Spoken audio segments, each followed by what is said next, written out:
नमस्कार, द नकली न्यूज की खास पेशकश खबर दिन भर में आपका स्वागत है। मैं हूं दीक्षा समझ। चलिए रुक करते हैं दिन भर की बड़ी खबरों की ओर। राजस्थान की राजनीति में इन दिनों शीशे को लेकर सियासी संग्राम तेज हो गया है। हवा महल से भाजपा विधायक बालमुकुंद आचार्य और पीसीसी चीफ अध्यक्ष गोविंद सिंह डोटासरा के बीच जुबानी जंग ने सियासी तापमान बढ़ा दिया है। मंगलवार सुबह बालमुकुंद आचार्य ने डोटासरा के उस तंज का करारा जवाब दिया जिसमें उन्होंने विधायक की गाड़ी के काले शीशे को लेकर सवाल उठाए थे। जवाब भी ऐसा कि राजनीति में नया प्रतीक ही गढ़ दिया गया हो, काले शीशे हटाकर सफेद शीशों के साथ मैदान में उतरना।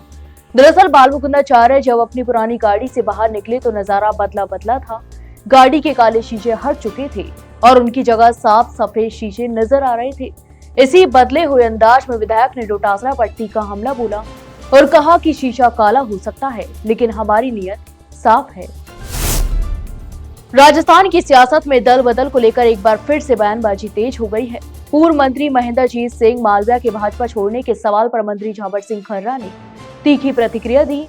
पाली दौरे पर पहुंचे मंत्री खर्रा ने साफ शब्दों में कहा कि मालविया जिस सोच के साथ भाजपा में आए थे उसी सोच के साथ अब वापस चले गए हैं। उनके इस बयान से साफ है कि भाजपा नेतृत्व इस पूरे घटनाक्रम को लेकर गंभीर है और राजनीतिक नुकसान के रूप में भी नहीं देख रहा है। पाली जिला परिषद सभागार में सोमवार दोपहर बजट 2026-27 को लेकर संवाद एवं सुझाव कार्यक्रम आयोजित किया गया था। इस कार्यक्रम के बाद आयोजित प्रेस कॉन्फ्रेंस में मीडिया से बातचीत करते समय जब महेंद्रजीत सिंह मालविया की भाजपा छोड़ने को लेकर सवाल किया गया तो मंत्री झावर सिंह खर्रा ने करारे शब्दों में जवाब दिया और कहा कि हमें कुछ भी फर्क नहीं पड़ता। कृषि मंत्री डॉक्टर करोड़ीलाल मीणा एक बार फिर से अपने बेबाक और अलग अंदाज में नजर आए। बीजेपी कार्यालय में कार्यकर्ता सुनवाई स्थगित होने के बावजूद वे वहां पहुंचे और परिसर के लॉन में ही कुर्सी लगाकर जन सुनवाई शुरू कर दी। इस दौरान बड़ी संख्या में लोग अपनी समस्याएं लेकर उनके पास पहुंचे। मंत्री मीणा ने कहा कि उन्हें कार्यकर्ता सुनवाई स्थगित होने की कोई जानकारी नहीं थी, इसलिए वे कार्यालय आ गए। जब लोग अपनी परेशानी बताने लगे तो उन्होंने वहीं बैठकर उनकी बात भी सुनी। इस मौके पर उन्होंने पीसीसी चीफ अध्यक्ष गोविंद सिंह डोटासरा के बयान पर भी जोरदार पलटवार किया और कहा कि डोटासरा को आखिर चाहिए क्या। उन्होंने सवाल उठाया, केंद्रीय गृह मंत्री अमित शाह जयपुर आए और कितने युवाओं को नियुक्ति पत्र भी देकर आए, क्या कांग्रेस का कोई केंद्रीय मंत्री ऐसा कर पाया है। यहाँ तक कि करोड़ीलाल मीणा ने कहा यदि किसी से कोई बात करनी होती है तो वह सबके सामने बंद कमरे में ही की जा सकती है, लेकिन हर बात सार्वजनिक करना संभव नहीं है। राजस्थान में पेंशन लाभार्थियों को लेकर एक अहम और चिंता बढ़ाने वाली खबर सामने आई है। राज्य में सामाजिक सुरक्षा पेंशन योजनाओं के तहत कुल 71,46,713 पेंशनर्स पंजीकृत हैं, लेकिन इनमें से करीब 20,36,000 लाभार्थियों की पेंशन फिलहाल खतरे में पड़ गई है। वजह है समय पर वार्षिक सत्यापन यानी वेरिफिकेशन नहीं होना। यह संख्या कुल पेंशनर्स का लगभग 22% है। विभागीय जानकारी के अनुसार सामाजिक न्याय एवं अधिकारिता विभाग ने पेंशन सत्यापन की अंतिम तिथि 31 दिसंबर तय की थी। तय समय सीमा तक जिन लाभार्थियों ने अपना सत्यापन पूरा नहीं कराया उनकी पेंशन अस्थायी रूप से रोक दी गई है। यहाँ तक कि विभाग का कहना है यह कदम नियमों के तहत उठाया गया है और सत्यापन पूरा होते ही पेंशन दोबारा शुरू कर दी जाएगी। इसके साथ ही पात्र लाभार्थियों को रोकी गई पेंशन की राशि भी बाद में दे दी जाएगी। जयपुर में 15 जनवरी को होने वाली आर्मी डे परेड को लेकर मंगलवार को आखिरी फुल ड्रेस रिहर्सल सफलतापूर्वक पूरी कर ली गई है। इससे पहले 9 और 11 जनवरी को भी परेड की रिहर्सल आयोजित की जा चुकी है। अंतिम रिहर्सल के बाद अब 15 जनवरी को जगतपुरा स्थित महल रोड पर मुख्य आर्मी डे परेड का भव्य आयोजन किया जाएगा। आखिरी रिहर्सल की शुरुआत हेलीकॉप्टर फ्लाई पास्ट के साथ हुई जिसने लोगों का ध्यान आकर्षित किया। इस दौरान कुल 5 हेलीकॉप्टरों का काफिला परेड रोड के ऊपर से गुजरा। इसमें अत्याधुनिक अपाचे अटैक हेलीकॉप्टर के साथ भारतीय सेना का स्वदेशी है अटैक हेलीकॉप्टर प्रचंड भी शामिल रहा। कुल ड्रेस रिहर्सल देखने के लिए बड़ी संख्या में लोग महल रोड पहुंचे। महिलाओं और बच्चों की मौजूदगी से उत्साह का और माहौल नजर आया।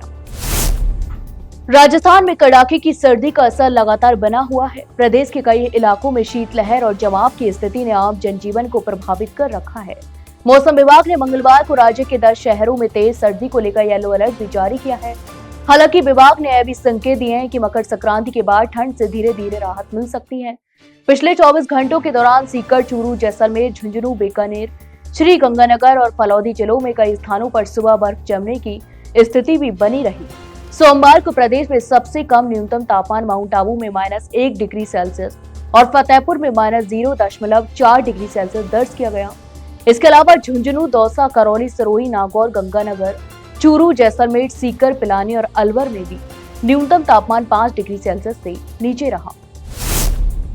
राजस्थान में ओबीसी आरक्षण को लेकर सियासत तेज हो गई है। पीसीसी चीफ अध्यक्ष गोविंद सिंह डोटासरा ने राज्य सरकार और राजस्थान कर्मचारी चयन बोर्ड पर गंभीर आरोप लगाते हुए कहा कि भर्ती परीक्षाओं में ओबीसी युवाओं के संवैधानिक अधिकारों पर सुनियोजित तरीके से हमला किया जा रहा है। यहां तक कि डोटासरा ने इसे महज तकनीकी गलती नहीं बल्कि भाजपा सरकार की सोची समझी रणनीति बताया है। डोटासरा ने सोशल मीडिया पर जारी बयान में कहा कि राजस्थान कर्मचारी चयन बोर्ड की भर्ती परीक्षाओं में ओबीसी आरक्षण के नियमों का पालन नहीं किया जा रहा है। उन्होंने विशेष रूप से एलडीसी भर्ती परीक्षा का जिक्र करते हुए कहा, इसमें ओबीसी वर्ग को 21% आरक्षण नहीं दिया गया, जो सीधे तौर पर संविधान और सामाजिक न्याय की भावना के खिलाफ है। उनका कहना है कि यह कदम ओबीसी युवाओं के हक पर डांका डालने जैसा है। राजस्थान के भरतपुर जिले से एक चौंकाने वाली वीडियो सामने आई है, जिसने सोशल मीडिया पर हलचल मचा दी है।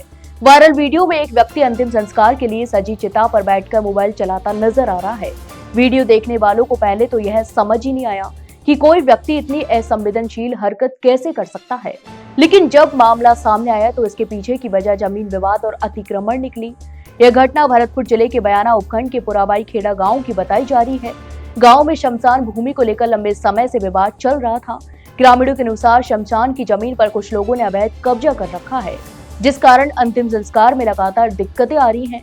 विवाद इतना बढ़ गया कि विरोध कर रहे पक्ष का एक व्यक्ति चिता पर जाकर बैठ गया और मोबाइल चलाने लगा ताकि अंतिम संस्कार रोका जा सके।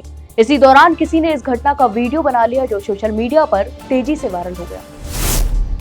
जोधपुर शहर में एक दर्दनाक सड़क हादसे ने बुजुर्ग महिला की जान चली गई। मसूरिया थाना क्षेत्र की वीर दुर्गादास कॉलोनी में 10 जनवरी की रात करीब 8:30 बजे हुए इस हादसे का वीडियो अब सामने आया है, जिससे घटना की भयावहता का अंदाजा लगाया जा सकता है।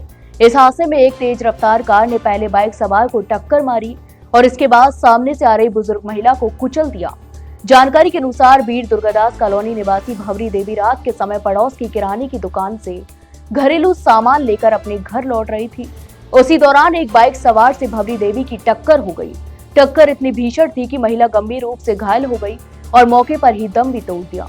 इस हादसे के बाद शहर में अफरा तफरी मच गई और पुलिस भी इस मामले की जांच कर रही है। टोंक जिले में बजरी माफियाओं से मिलीभगत के आरोपों पर पुलिस प्रशासन ने एक कड़ा रुख अपनाते हुए एक एसआई सहित 5 पुलिसकर्मियों को सस्पेंड कर दिया है। यह कार्रवाई सोमवार देर रात पुलिस अधीक्षक राजेश कुमार मीणा के आदेश पर की गई।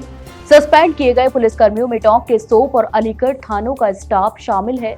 एसपी ने आदेश में ड्यूटी में लापरवाही और कर्तव्यों के निर्वहन में गंभीर चूक का हवाला देते हुए विभागीय जांच के निर्देश भी दिए हैं। जानकारी के अनुसार 10 जनवरी को सोप थाने के बाहर से बिना किसी जांच के बजरी से भरे ट्रैक्टर ट्रॉलियों के गुजरने का एक वीडियो ग्रामीणों ने रिकॉर्ड किया था।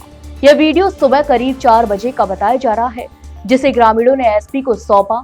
वीडियो सामने आने के बाद सोप थाने के एसआई प्रहलाद नारायण मीणा और कांस्टेबल साबूलाल मीणा को सस्पेंड कर दिया गया।